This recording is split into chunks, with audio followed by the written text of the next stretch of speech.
Mani malta desa malta de gadi desa.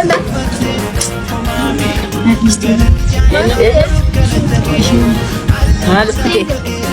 Pagade ente.